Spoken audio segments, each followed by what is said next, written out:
Hi, these are the videos for the week of April 12th in AP Literature. I didn't make them last week. I completely have had a hard time adjusting to in-person when it comes to recording myself on video because there's just not much time in the day where I don't have students with me. So let me know if these are helpful because if they're helping you, I'll keep making them for sure.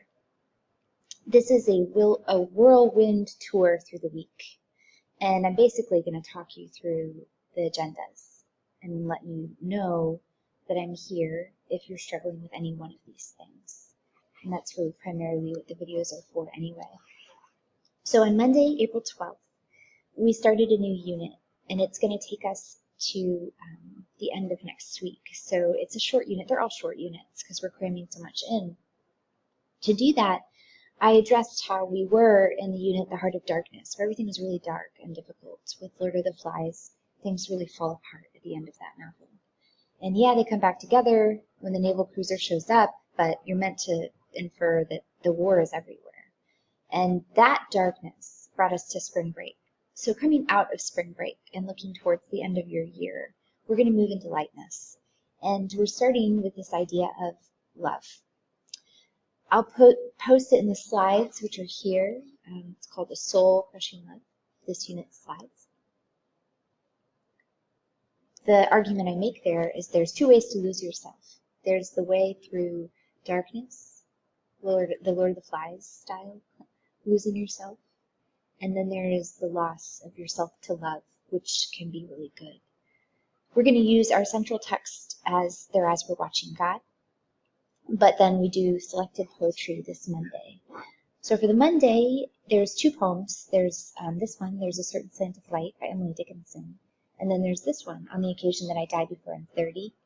They're both sides of that question. The way of losing yourself to despair, the Dickinson poem, and the way of losing yourself to someone in a good way. Call me yours.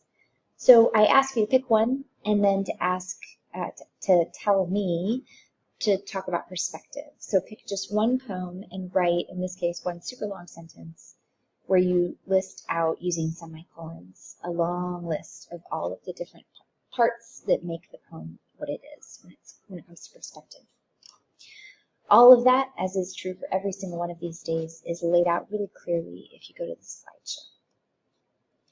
Then Tuesday, we looked at this piece that is one of my favorites. Our focus of the day was figurative language and metaphor. So we read a piece called Joy is Full of Doors by Brian Doyle. It's in your packets, but it's also linked in the slideshow. And we talked about comparison objects, which are the thing a main subject is compared to in a metaphor or in a simile. The BGD for today is to read the last paragraph of that after we study the whole thing and ask yourself which of these stops you in your tracks, which metaphor really hammers in something new for you when it comes to understanding his main subject. Wednesday, we began Their Eyes Were Watching God. So I'd ask students to read to page 122, and for this day, we looked at perspective. So it's actually the exact same application as Monday's, looking at perspective through diction, syntax, details, and inconsistencies. But this time we picked a page from Their Eyes Were Watching God, and you were meant to apply. So you can see there in your BGD, apply your understanding of perspective to any page you like from Their Eyes Were Watching God.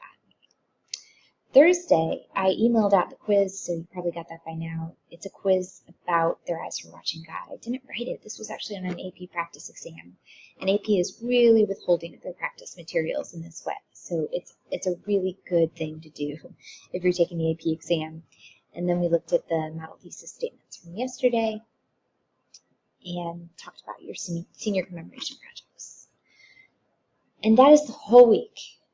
So if you're watching this, you're likely not needing all of it. You probably have done some of it. But if you're stuck or if you're confused, then just reach out to me and I can help. As always, it's not necessary that you complete every single BGD. It's all practice. It's kind of like in a sports team. If you miss a practice, you don't make up the practice. You just jump in the next day. And you do the best you can. So I'm trying to give you as many meaningful opportunities to practice as I can.